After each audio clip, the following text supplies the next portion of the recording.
Estimados ciudadanos, les damos la bienvenida, el Congreso le da la bienvenida y vamos a hablar ahora de un tema importante que nos compete a todos nosotros los ciudadanos, que es cómo se elabora un proyecto de ley.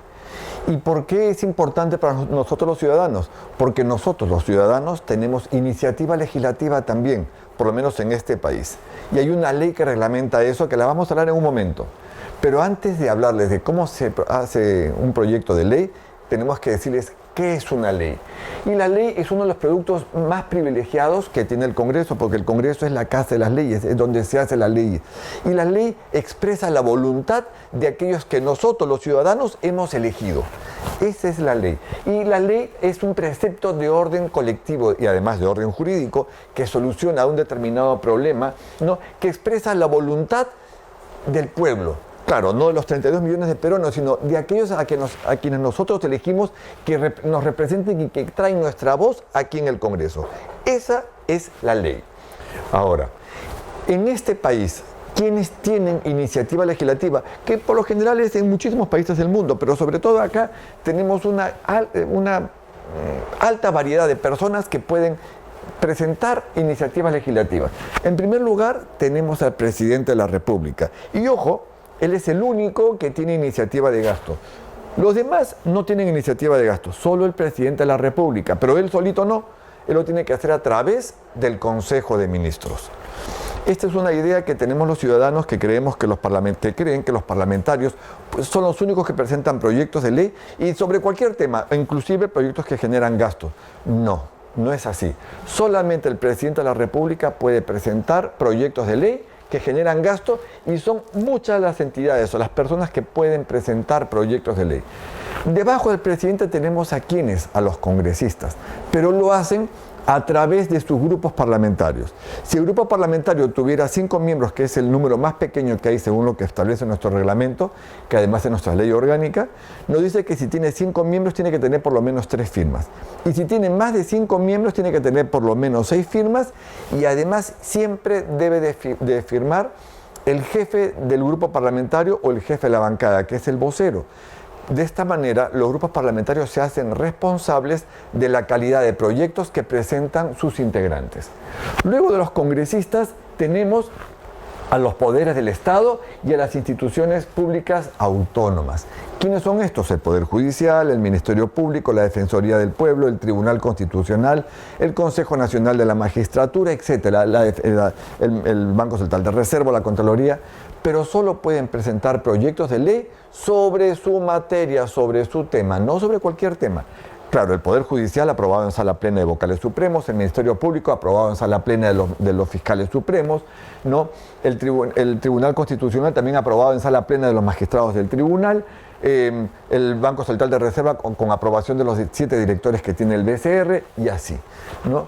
Luego también pueden presentar proyectos de ley ¿quiénes? Los gobiernos regionales y los gobiernos locales. Pero claro, no solito el gobernador regional o el alcalde.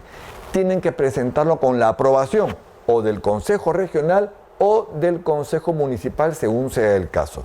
Y tienen que adjuntar al proyecto el acta del Consejo Regional o del Consejo Municipal. Pero, ojo, todos ellos en temas que a ellos les competen, no sobre cualquier materia, sobre su materia, o sobre Poder Judicial, o Ministerio Público, o Gobierno Regional, o Gobierno Local, no sobre cualquier tema. Igual ocurre con los colegios profesionales.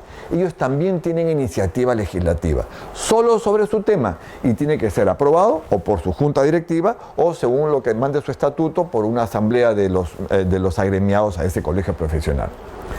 Y luego también, ¿quiénes pueden presentar iniciativa legislativa? Nosotros, los ciudadanos. Hay una ley que reglamenta las iniciativas ciudadanas, que es la ley 26.300. Tomen nota, ciudadanos, la ley 26.300, que regula todo el procedimiento para presentar un proyecto de ley. Pero, claro, no los ciudadanos cada uno solito, somos 32 millones de peruanos, o más de 30 millones de peruanos. Lo tenemos que hacer juntando firmas. ¿Y qué nos dice la ley? Que tenemos que juntar el 0.3% de la población electoral nacional. Una vez que juntemos las firmas, presentamos ese proyecto. Primero la OMPE, vamos con nuestro proyecto a la OMPE revisa el proyecto, si no genera gasto. Ojo, abro un paréntesis. los ciudadanos, al igual que los congresistas, sobre cualquier materia, inclusive reforma constitucional. Claro, jamás que genere gasto, pero sobre cualquier materia, salvo algunas específicas que establece el reglamento, que lo vamos a hablar en unos momentos, ¿no?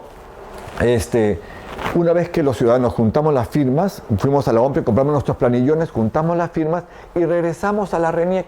En la RENIEC nos hacen la verificación de las firmas y si están correctas, entonces se eleva al Jurado Nacional de Elecciones y con una resolución del jurado, envía el proyecto al Congreso. Y ahí sigue todo el procedimiento de la aprobación de la ley, que lo vamos a hablar en unos momentos. Vamos a la siguiente. Ustedes dirán, pero conseguir el 0.3% de firmas de la población electoral nacional es imposible. Pues no, ya en el transcurrir, desde que salió la ley 26.300 hasta la actualidad, tenemos alrededor de 28 iniciativas ciudadanas. Claro, ya están como leyes promulgadas alrededor de 10, pero ¿por qué no se promulgaron las demás? Algunas porque muchas de ellas creaban gastos. Han habido iniciativas legislativas que se presentaron sobre leyes que ya existían. ¿Y esto por qué ocurre? Porque estos grupos o estos colectivos que se quisieron presentar sus iniciativas legislativas no se preocuparon por estudiar mejor el proyecto de ley. Por falta de conocimiento presentaron un proyecto que el Congreso no lo consideró pertinente y lo mandó al archivo, ¿no? O en otros casos, al acabar un periodo constitucional, todo lo que queda pendiente para estudio de comisiones va al archivo. Terminados los 5 años de gobierno, todo va al archivo y el nuevo periodo comienza de cero. Entonces, si no los promotores o los colectivos que promovieron algunas iniciativas que están en el archivo no insistieron en actualizar sus proyectos, entonces ya quedaron en el archivo. Vamos a la siguiente, por favor. ¿Qué tenemos que hacer? ¿Qué pasos tenemos que seguir para hacer un proyecto de ley? Y esto es importante porque nosotros los ciudadanos que tenemos iniciativa legislativa, muchos quieren presentar proyectos de ley. Nosotros hemos recorrido el país dando charlas sobre cómo funciona el Parlamento o cómo se hace un proyecto de ley, y gracias a estas charlas han habido muchos colectivos que ya han comenzado a hacer proyectos de ley y a conseguir las firmas pertinentes. Inclusive algunos habían hecho unos proyectos de ley y a la hora de dar las charlas se dieron cuenta que lo que habían hecho no era lo correcto y están reformulando su proyecto para poderlo presentar al Congreso. ¿Qué tenemos que hacer? ¿Qué pasos tenemos que seguir? Primero una explicación general y después detallado paso por paso. En primer lugar, hay que identificar el problema central. ¿Cuál es nuestro problema? Para ver cómo solucionamos este problema con una fórmula legal. Luego tenemos que establecer alternativas de solución para resolver ese problema que nosotros hemos identificado, que pueda resolver el problema o en nuestra localidad, nuestra región o en el país. Tenemos que tener en cuenta que a la hora de hacer un proyecto de ley no es para que beneficie a un pueblo, es para que beneficie a todo el país, porque las leyes tienen carácter nacional, no local. Y luego, en tercer lugar, tenemos que evaluar la necesidad y la viabilidad del proyecto de ley. ¿Es necesario un proyecto de ley para solucionar esto? No se solucionará con una gestión o con un decreto supremo o con una actividad que tenga que hacer nuestro alcalde o nuestro gobernador regional o el ministro. Eso tenemos que ver si es viable o no la fórmula legal. Y luego vamos a explicarles cómo redactar el proyecto de ley, qué pautas gramaticales tenemos que tener. ¿Por qué? Porque las fórmulas legales o los proyectos de ley tienen requisitos de forma. El fondo lo tienen que ver ustedes, pero los requisitos de forma son muy estrictos dentro del Parlamento. Vamos a hablar primero por el primer paso a seguir para la elaboración de un proyecto de ley. ¿Cuál es? La identificación del problema central. ¿Qué tenemos que hacer? Primero debemos conocer la situación actual, nuestra situación en nuestra localidad o nuestra región, ¿no? Para saber cuál es nuestro problema y cómo tenemos que solucionarlo. Pero tenemos que darnos cuenta que el problema que tenemos no es por la ausencia de un servicio público, sino es un problema que tenemos que resolverlo con una fórmula legal. Y puso unos ejemplos. Si queremos resolver, por ejemplo, el analfabetismo en nuestra zona, no lo vamos a resolver construyendo colegios, porque para construir colegios no se requiere una ley, por ejemplo. O sea, la ausencia de un servicio público no puede ser la solución a nuestro problema central. Entonces, una vez que identificamos nuestro problema central, que sea permanente o que sea pues un problema viable que se resuelva con un proyecto de ley, entonces ahí pasamos al siguiente paso. ¿Y cuál es nuestro siguiente paso? establecer las alternativas de solución. Entonces, una vez que hemos determinado nuestro problema central, hemos visto sus efectos y sus causas, ¿no? Recién ahí tenemos que hacer una especie de lluvia de ideas para ver cómo podemos solucionar ese problema ya identificado. Pero ojo, tiene que ser posible esa solución, ¿no? Tenemos que elegir alternativas que además sean viables, sean permanentes, porque acuérdense que la ley no es para un día, para dos, como la ley de presupuesto que tiene una vigencia de un año. Las leyes son permanentes en el tiempo, ¿no? Que solo se puede modificar con otra ley o derogar con otra ley. Pero la ley permanece en el tiempo, entonces que nuestras soluciones sean permanentes y sean lógicas y no sean pues esotéricas, ¿no? Entonces tenemos que ver qué solución vamos a tener y que esta solución que hemos encontrado a nuestro problema central se pueda traducir en una fórmula legal. Ojo, como yo les decía, la solución no puede ser la ausencia de un servicio público, porque los servicios públicos no se solucionan con una ley, sino con una gestión ante las autoridades que manejan presupuesto público, ya sea el alcalde, ya sea el gobernador regional o ya sean los ministros. ¿Ok? Entonces, eso tenemos que tener claro. Que la solución a nuestro problema se traduzca en una fórmula legal y que sea posible, que sea permanente, que sea apropiada, ojo, que sea lógica, ¿no? Y que se refleje en una fórmula legal. Ahora bien, nuestro reglamento del Congreso, que es una ley orgánica, además que es nuestra ley orgánica, en el artículo 76 establece algunas pautas importantes que no podemos considerar a la hora de hacer un proyecto de ley. Porque por no tomar en cuenta el artículo 76 del reglamento de nuestro Congreso, muchas de estas iniciativas legislativas o estas iniciativas ciudadanas que se presentaron al Congreso fueron al archivo. Entre ellas, no se puede presentar proyectos de ley, nosotros los ciudadanos, porque vamos a hablar solamente de las iniciativas ciudadanas sobre materia presupuestaria o financiera. Porque el único, como yo les explicaba hace un momento, que tiene iniciativa de gasto, ¿quién es? Es el presidente de la República. Luego, tampoco podemos pedir que el Congreso le faculte o le dé facultades legislativas al Poder Ejecutivo. Nosotros no podemos decir al Congreso, préstale tu poder de hacer leyes al Poder Ejecutivo, porque ese no es un tema nuestro, de los ciudadanos ni de nadie.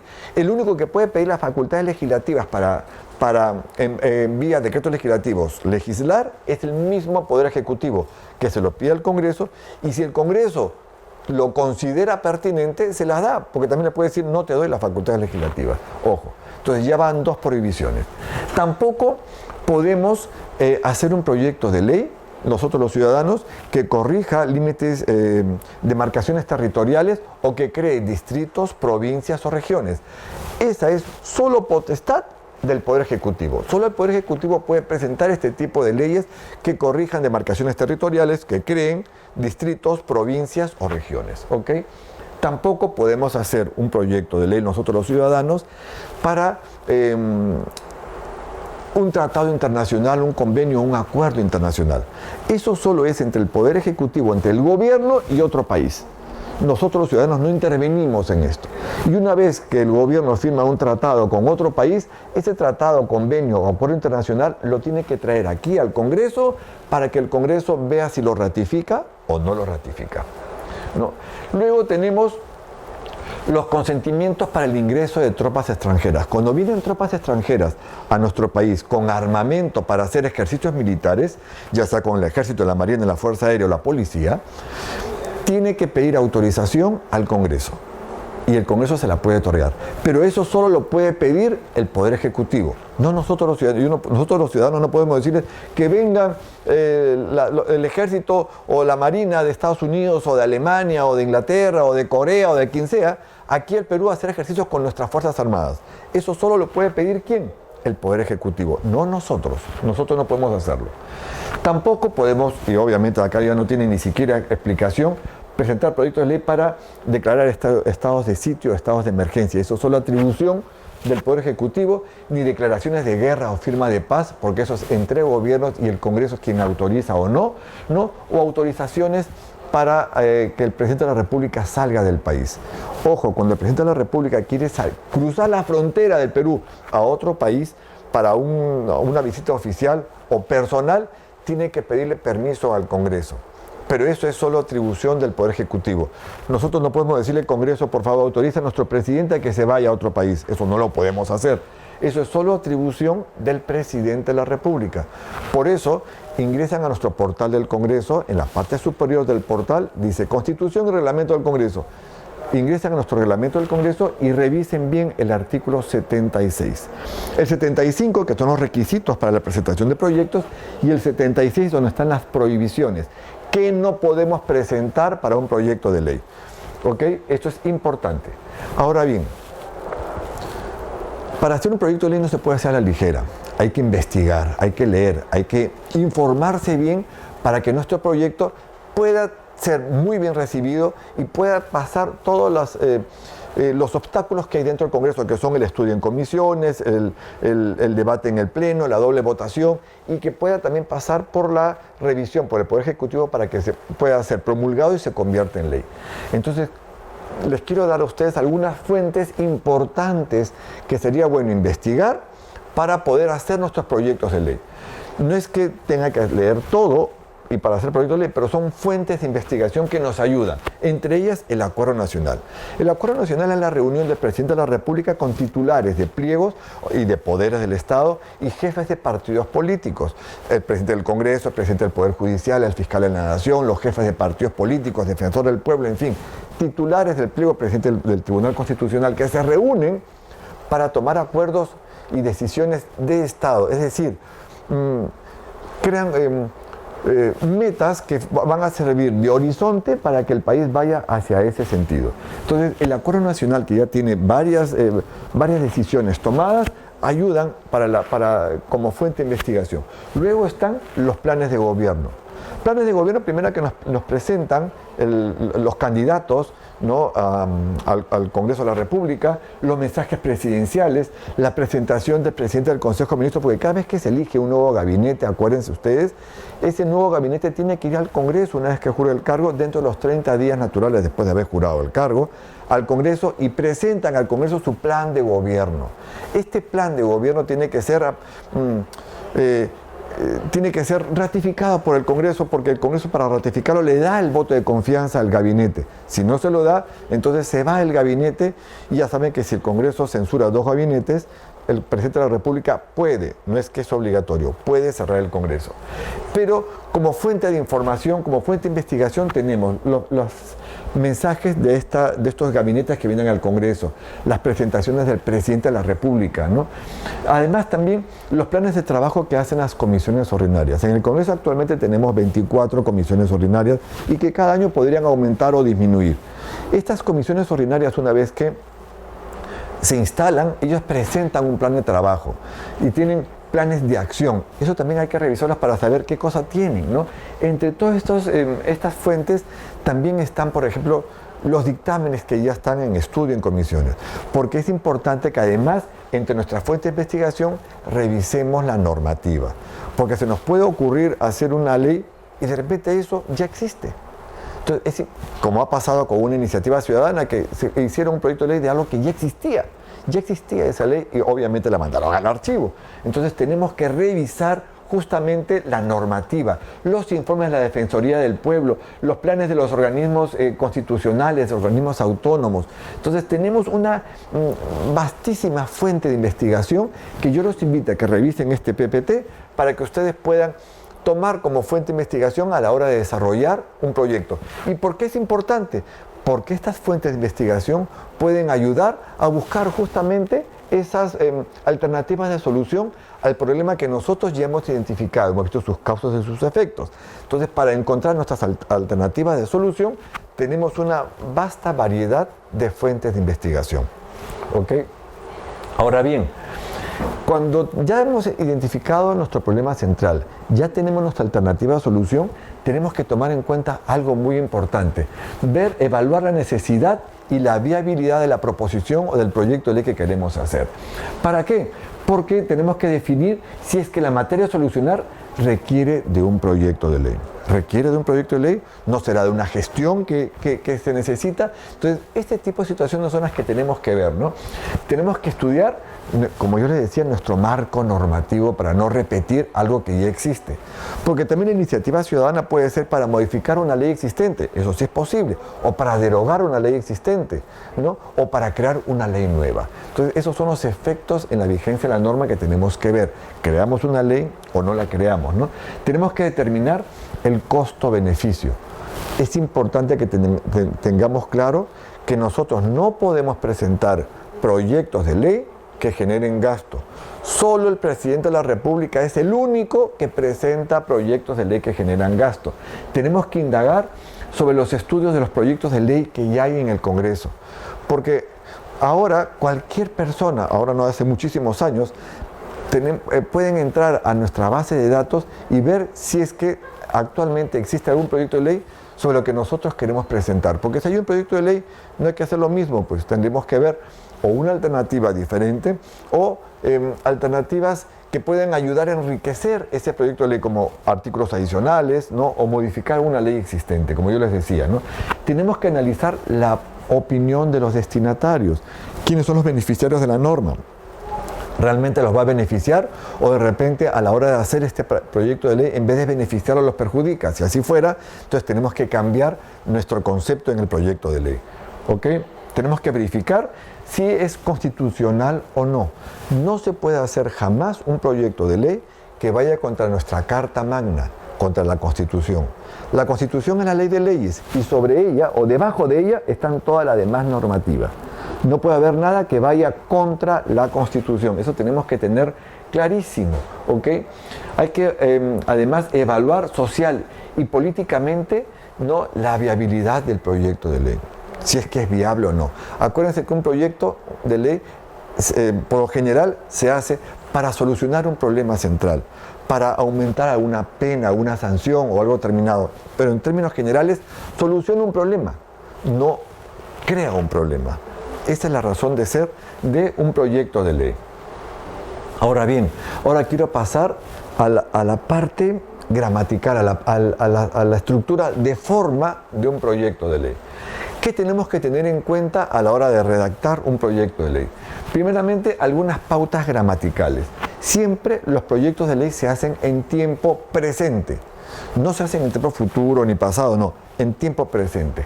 Ojo, hay que utilizar el modo indicativo y jamás el futuro indicativo. Que, por ejemplo, esta ley propone, no propondrá. ¿Ok? Esta ley propone, dispone, establécese, no establecerá, no hará, no dispondrá. No, eso jamás. Es presente, propone, hace, porque la ley es imperativa, no consulta. La ley no consulta, la ley impone. Es la única norma o la única manera que el Congreso ordena hacia afuera a las entidades del Estado y a la ciudadanía. Con la ley ordena, no consulta, no pregunta, sino hace. Dispóngase, propone, establécese, no sanciona. Eso tiene que hacer, ¿ok? Ojo, siempre en género masculino, porque el género masculino determina pluralidad, determina generalidad, mejor dicho, ¿no? No es jóvenes y jóvenes, ¿no?, damas y caballeros, no, es a los ciudadanos, a las personas, ¿no? Dispone, establécese que aquel que atropella, hace, se le sancionará con tal. No es aquellos y aquellas, no, es aquel que tal cosa. Por eso siempre la ley tiene que ser en género masculino, porque determina generalidad en la ciudadanía. Siempre, bueno, dependiendo de qué sea la ley, el número puede ser en singular o plural, dependiendo de qué cosa que queremos, ¿no? Y a espacio simple. Y algo importantísimo, el proyecto que nosotros elaboremos tiene que estar en idioma sencillo y claro, porque la mayoría de los peruanos no somos abogados. Es cierto que a nosotros los abogados nos encanta complicar las cosas con una jerga jurídica especial, pero de eso no se trata. Si el Congreso estuviera solamente lleno de abogados, entonces las leyes que serían solamente para nosotros. En este caso, la ley es hecha para todo el Perú, es para que la lean todos los peruanos. Entonces tiene que estar en una redacción, en un idioma sencillo y claro, para que las entendamos todos los peruanos. Y además, pautas especiales que tienen que tener para que sea de mucho más fácil entender. Vamos a la siguiente. ¿Qué tenemos? ¿Cuál es la estructura de un proyecto de ley? Que eso lo hace más sencillo y de fácil lectura para el ciudadano. Primero, el proyecto de ley tiene que tener la siguiente estructura. Tiene que tener una presentación. Hay que saber quién presenta la ley, qué colectivo, qué persona, a nombre de quiénes, ¿no? Porque si no, ¿quién la presenta? Los fantasmas. Entonces tenemos que tener claro quién presenta la norma. Título. Todo proyecto de ley tiene que tener un título. Luego el articulado, que es la fórmula legal, que ahora vamos a explicar cómo se hace, y luego al final del proyecto, de la fórmula legal, va la exposición de motivos. ¿Ok? ¿Qué queremos decir con la presentación? Tenemos que señalar quién es el titular que presenta de la presentación de esta proposición, porque si es que es un colectivo de ciudadanos, siempre hay alguien que representa al colectivo. Entonces es la persona que firma el proyecto de ley, puede ir acompañada con 10 firmas más, y ese proyecto acompañado de los planillones que tiene que llegar mínimo al 0.3% de la población electoral nacional. Ojo, no es de mi región, de mi distrito, es nacional. ¿Ok? Y eso se presenta, como yo les decía, primero a RENIC para que verifique las firmas, y luego el jurado, si es que están las firmas completas y válidas, el jurado nos envía a nosotros al Congreso el proyecto. No nos envía los planillones, nos envía el proyecto con las 10 primeras firmas, por eso tiene que tener, ¿no?, una presentación de quién lo hace, no los ciudadanos, no a iniciativa del señor, la señora, fulanita de tal, no presentamos la siguiente iniciativa ciudadana de conformidad con el artículo 107 de la Constitución y la ley, como yo les decía, 26.300, ¿ok? ¿No? Presentamos la siguiente iniciativa de ley y ahí ponemos el título de la ley. ¿Por qué el título? Porque el título establece el nombre de la norma, ¿no? Es mucho más fácil identificar la ley, no con número, porque en el Perú ahorita actualmente tenemos más de 30.000 leyes, ¿no? Ya estamos cerca de los 31.000 leyes y cada año van a seguir aumentando. Entonces, si no le ponemos título, habría que leerse después las no sé cuántas mil leyes para saber de qué se trata. Con el título identificamos con mucha facilidad la norma. Pero además ese título tiene que resumir el contenido del proyecto de ley. Ley por ejemplo, para beneficios de la persona con discapacidad, ley universitaria, ley general de minería, por ejemplo, no ley de reforma laboral, no sé, ley general de trabajo. Entonces, esa ley, ese título nos resume el contenido de la estructura de la fórmula legal. Es importante que toda ley o todo proyecto, porque ley es cuando se promulga, todo proyecto de ley tiene que tener un título. ¿Ok? Vamos a la siguiente, por favor. Luego, ¿cómo tenemos que desarrollar nuestra fórmula legal? Yo no quiero hablar sobre el fondo del tema, porque el fondo lo tiene que ver cada colectivo, cada grupo de ciudadanos que quieren ver cómo quieren hacer su proyecto de ley. Una vez que identificaron su problema y su alternativa de solución, ellos ya ven cómo desarrollan. Sino vamos a hablar solamente de los aspectos de forma. La estructura del texto del proyecto de ley se debe organizar de manera técnica y sistemática, ¿no? Y dividirla en artículos. Si tenemos muchos artículos, podemos ponerle títulos, subtítulos, capítulos, subcapítulos, ¿no? Pero además hay algo importante, los artículos deben de ser breves, claros, en idioma claro y sencillo, para que todos los peruanos podamos entender de qué se trata el proyecto de ley, ¿no? Pero además, para identificar los artículos, cada artículo debe tener una pequeña sumilla. Así como el título resume la ley, esa sumilla que tiene cada artículo resume el artículo. Por ejemplo, artículo primero, objeto de la ley; artículo segundo, alcances de la norma; artículo tercero, requisitos; artículo cuarto, sanciones, por ejemplo, ¿no? Entonces ya sabemos de qué trata el artículo. Entonces cada artículo con una breve sumilla que nos explica o nos resume de qué trata el artículo. Así los ciudadanos no tenemos que leernos toda la ley, sino podemos ir a las partes que realmente le interesan al ciudadano para poder identificar mucho mejor la norma. Entonces acuérdense que nuestra estructura, nuestra fórmula legal debe de ser organizarse de manera temática y sistemática, ¿no? Y siempre dividirla en artículos. No es un texto gigantesco, no. Eso hay que dividirlo en artículos. Cada artículo sí puede tener incisos o numerales, ABC, no sé, en fin, cada quien tiene que ver cómo lo determina, pero de una manera clara y sencilla. Además, yo pongo acá, por ejemplo, les pongo un ejemplo de un artículo, ¿no? Ejemplo, ¿no? Artículo 89, ¿no? Procedimiento de acusación constitucional, que es un artículo de nuestro reglamento del Congreso. Entonces, ya sabemos que el artículo 89 habla sobre el procedimiento para cómo se hace una acusación constitucional. ¿Cuál es el proceso que sigue la acusación? Entonces, la dividimos 89.1, punto 2, punto 3, 1, 2, 3, 4. Entonces, podemos especificar ahí todo nuestro procedimiento. Entonces, de esta manera, nuestro artículo ya tiene una breve sumilla que nos resume el contenido de ese artículo. Entonces, por eso yo les decía, las leyes tienen que ser sistemáticas, técnicas y claras. Así cualquier ciudadano puede entender de qué se trata la norma. ¿Ok? Y si es muy larga la norma, podemos dividirla, por ejemplo, como establece nuestro Código Civil o el Código Penal, por ejemplo, el libro primero, Derecho de Familia, ¿no? Sección primera, Sociedad Conyugal, título, 2, 3, 4, capítulos, subcapítulo. Entonces, dependiendo de la cantidad de artículos que querramos hacer, entonces la dividimos de esta manera. Si es corto, entonces solamente tiene el título y artículo primero, objeto de la ley, siempre objeto de la ley para saber de qué se trata el proyecto, artículo segundo tal, artículo tercero tal, y desarrollamos la norma. Pero si tiene mucho articulado, entonces lo hacemos de esta manera. ¿Ok? Algo importante que tenemos que tener en cuenta a la hora de hacer nuestro proyecto de ley, porque podemos hacer un proyecto de ley que modifique una norma, pero no podemos decirle la presente ley modifique la ley, por ejemplo, 24.308. Ah, qué bien.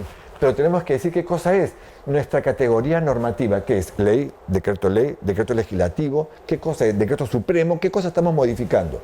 No, el número y algo importante, el título de la ley. No es la ley fulanita de tal, es la ley número tanto, ley sobre personas, por ejemplo, ley universitaria. Entonces ya sabemos que ese artículo está modificando el artículo tanto de la ley tanto sobre tal asunto. Entonces de esta manera entendemos con claridad qué es lo que queremos hacer, a dónde queremos llegar. Por eso yo les digo, no es tan sencillo, pero tiene que ser claro, tiene que ser muy directo al ciudadano para que todos podamos entender cómo se elabora un proyecto de ley. Bueno, esto es lo que yo les decía, por ejemplo, el artículo 8, Tribunal Arbitral, y explicamos de qué se trata. Entonces siempre tenemos que ver, ¿no? Si queremos modificar un artículo de una ley determinada, ponemos la ley y le tenemos que poner comillas al artículo que modificamos y ponemos cómo debería quedar y cerramos comillas al final. Entonces, entre comillados, ponemos el nuevo artículo que debería quedar ya modificado. De esta manera, entendemos cuál es la modificación que queremos hacer. ¿Ok? Ahora les quiero hablar de la segunda parte de un proyecto de ley, que es la exposición de motivos. ¿Qué es la exposición de motivos que debe tener un proyecto de ley? Primeramente, es el qué y el para qué del proyecto de ley. ¿Qué es lo que queremos buscar con esta fórmula legal? Primero tenemos que decir cómo era nuestra situación actual y cómo quedaría la situación a la hora de aprobar la ley. El antes y el después. La razón de ser de nuestra norma. Entonces, es la justificación a la propuesta legislativa que estamos presentando. Esta es la razón de ser de la exposición de motivos, ¿no? El fundamento de la propuesta es el por qué y el para qué, ¿no? El estado actual, o sea, antes de nuestro problema, el problema identificado y cómo queda después de que nosotros hemos resuelto el problema. Otro tema importante que tenemos que poner en nuestra exposición de motivos es el efecto de la vigencia de la norma. Creamos una ley nueva, modificamos una ley existente, estamos derogando una ley que ya existe o restableciendo de repente la vigencia de una norma. Y otro tema importante, ¿estamos yendo contra lo que establece la Constitución o estamos reformando un artículo de la Constitución? ¿Todo está de acuerdo como establece nuestra Constitución? Como yo les digo, no se puede hacer nunca un proyecto de ley que vaya contra la Carta Magna, porque la Carta Magna es la ley de leyes. Debajo de ella, todo. Encima de ella, nada. ¿Ok? Es importante esto de acá. Entonces, este es el efecto de la vigencia de la norma. Y otro aspecto importante que tenemos que tener en cuenta es el análisis costo-beneficio. Acuérdense, mis queridos ciudadanos, no podemos presentar proyectos que genere gasto. Entonces, nuestro análisis costo-beneficio tenemos que poner aquí.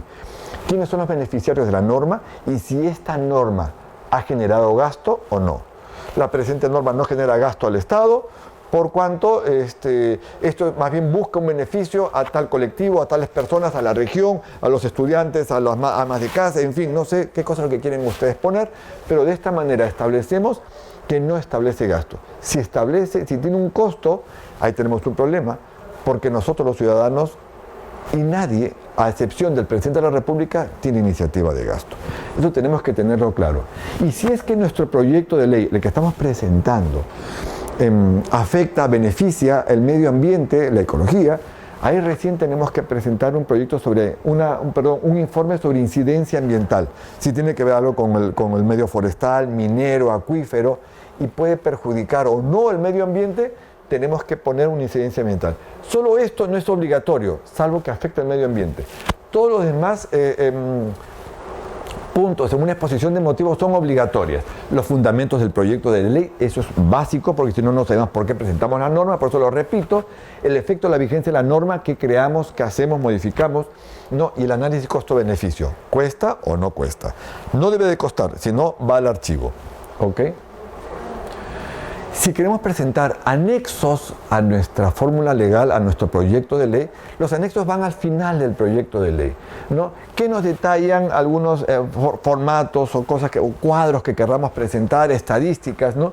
Y tienen que ir siempre en mayúsculas y con números romanos de anexo 1, anexo 2, anexo 3 en números romanos, con el título de lo que queremos presentar. Cuadros comparativos, ¿no? Sobre tal tema, ¿no? O, por ejemplo, yo pongo acá relación de contribuyentes incorporados, en fin, esto que queremos anexar, que es un complemento a nuestra norma, tiene que ir al final del proyecto de ley. ¿Ok? Ahora bien, yo no sé si lo vemos en la pantalla o también lo tengo en papel, pero es muy fácil. ¿Cuál es la estructura del proyecto de ley? No sé si lo puedo poner mejor acá o acá, para que lo vean, ¿no? A la hora de presentar el proyecto de ley, primero, una sumilla del proyecto de ley. Esta sumilla nos determina de qué se trata el proyecto, ¿no? Proyecto de ley que modifica la ley universitaria, por ejemplo. Ya sabemos de qué se trata el proyecto. La presentación, como yo les decía, en la parte de abajo, ¿no? Los ciudadanos, en representación del ciudadano, la ciudadana fulanita de tal, nos presentamos la siguiente iniciativa de conformidad con el artículo 107 de la Constitución y la ley 26.300, ¿no? Entonces ya tenemos nuestra presentación. Luego tenemos el título, acuérdense, título de la ley, básico, que nos resume de qué se trata la norma. Lo repito varias veces para que sepamos nuestros requisitos de forma. El articulado, nuestra fórmula legal después del título. Por ejemplo, objeto de la ley, ¿de qué se trata la ley? ¿No? Entonces aquí ponemos la razón de ser de este proyecto que presentamos, ¿no? Artículo segundo, ejemplo, esto no es para que lo ponga, el alcance de la ley, requisitos, sanciones, dependiendo de lo que querramos poner, ¿no? Luego va la fecha y debajo de la fecha la firma del promotor de la norma y de las personas, los 10 primeros del planillón que pueden firmar. Los demás no podemos poner más de 70.000 firmas en un proyecto de ley. Eso ya va junto a los planillones, pero nuestra fórmula legal que presentamos, después de la fecha, va la firma del proponente y 10 personas más. Ahora nos vamos a la fórmula, a la exposición de motivos. Ojo, el fundamento básico, como yo les decía, el fundamento de la propuesta, el qué y para qué, cuál es la razón de ser de la presentación de este proyecto de ley. El efecto de la vigencia de la norma. Creamos una norma nueva, estamos restableciendo la vigencia de algo, derogamos, está de acuerdo con lo que establece nuestra Carta Magna, ¿no? Y el análisis costo-beneficio. Esta ley no genera gasto al Estado, beneficia a este colectivo de personas, en fin. Entonces, esto es lo que tenemos que hacer a la hora de presentar un proyecto de ley. Quiero repetir esta parte porque lo digo en varias charlas, que es el procedimiento para aprobar un proyecto de ley. ¿Por qué lo digo? Yo soy abogado, ¿no? Y por lo general en las universidades, en ninguna universidad nos enseñan cómo se hace una ley. Nos enseñan la aplicación de la norma, pero el antes jamás. Entonces quiero explicarles a ustedes porque es importante que sepamos nosotros los ciudadanos cuál es el procedimiento para aprobar una ley. Como yo les explicaba hace un momento, ¿quiénes tienen iniciativa legislativa? ¿Quiénes pueden presentar proyectos de ley?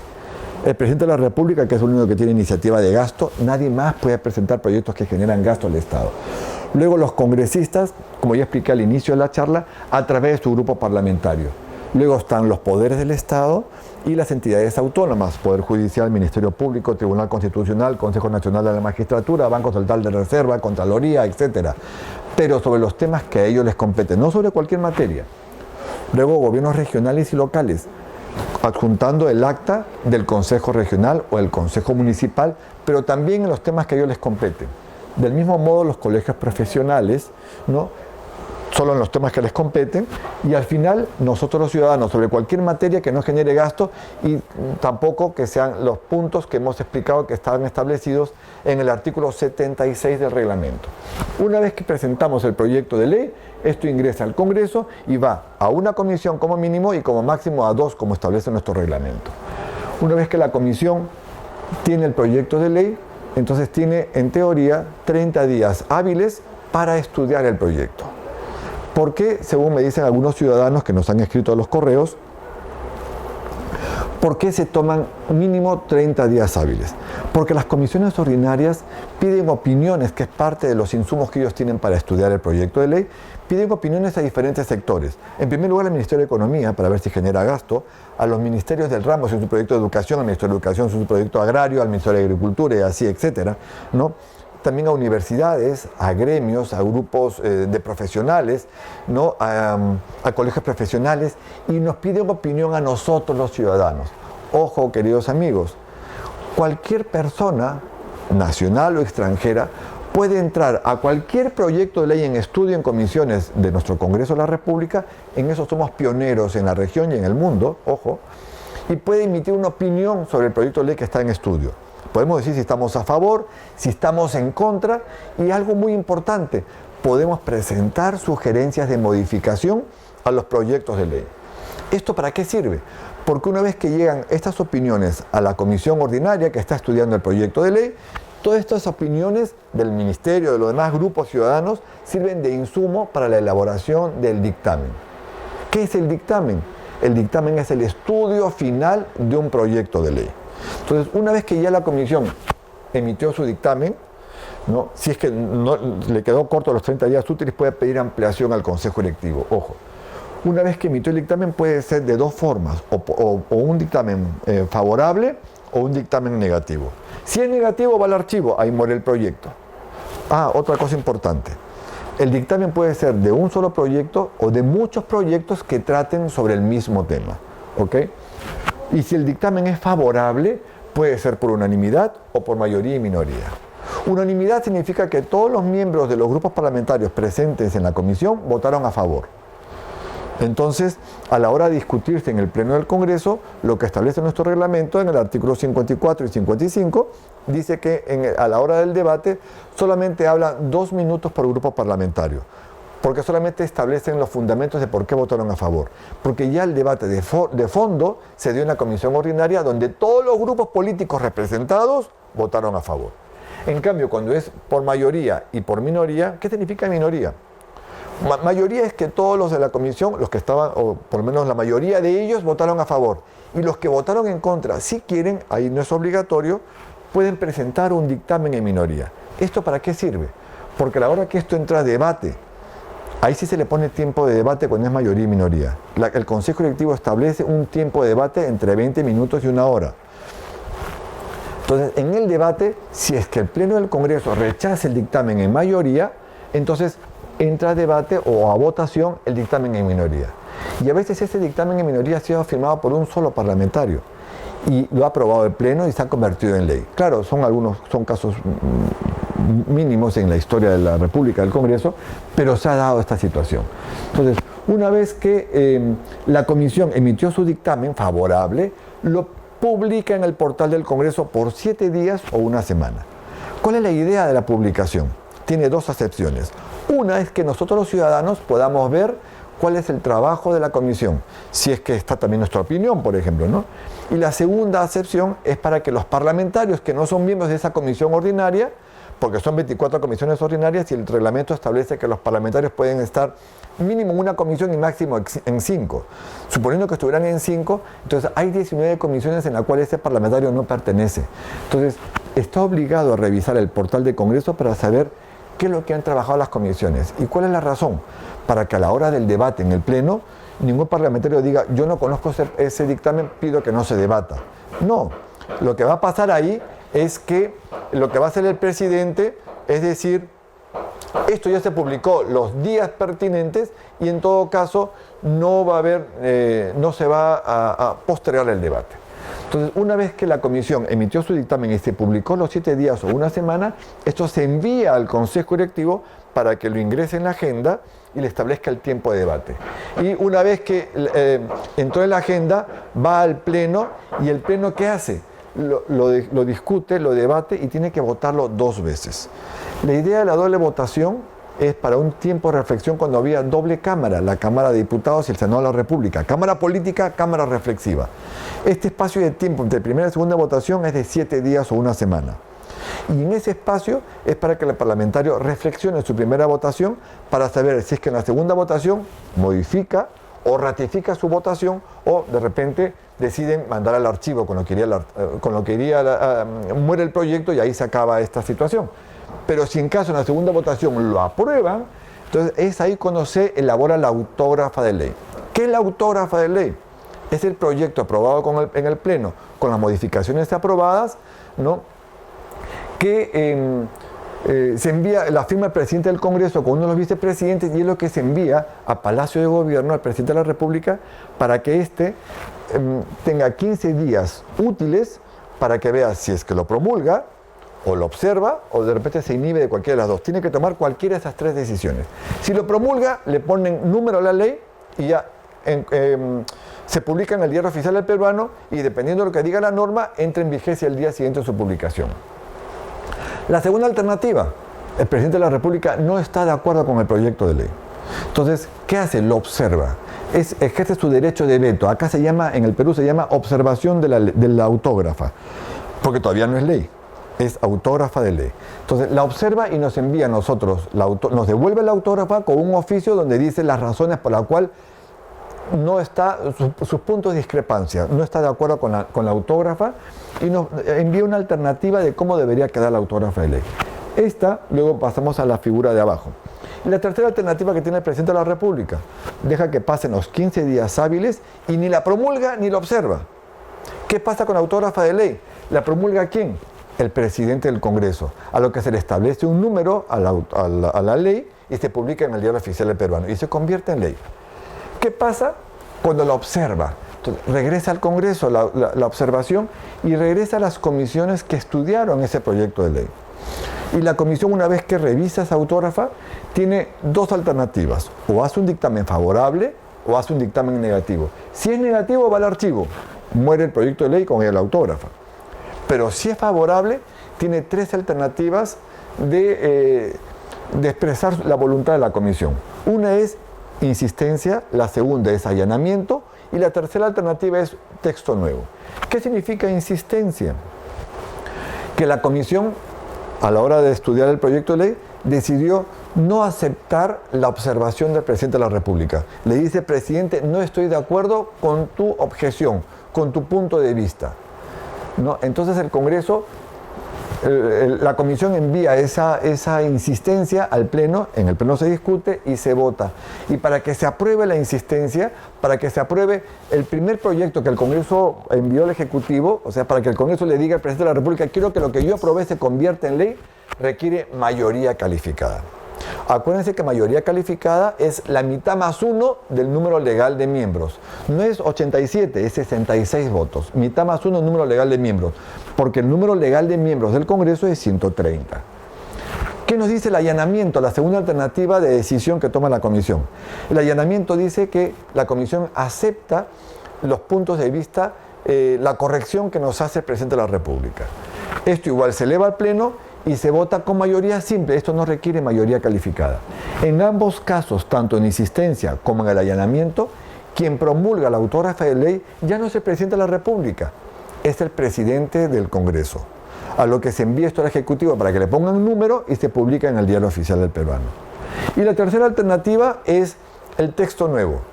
¿Qué significa texto nuevo? Que a la hora que la comisión recibió la observación, se dio cuenta que le faltaba una coma, una palabra, un artículo, no sé, 80 artículos.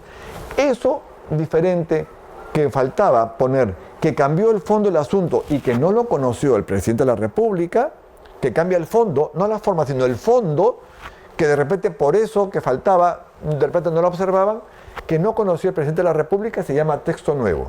Entonces es como si fuera un nuevo proyecto de ley. Entonces ingresa al Pleno con un tiempo de debate, se tiene que votar 2 veces otra vez, y esto sí se vuelve a enviar al Poder Ejecutivo para que éste vuelva a tomar cualquiera de las 3 decisiones de promulgarlo, observarlo, o inhibirse de promulgarlo o observarlo.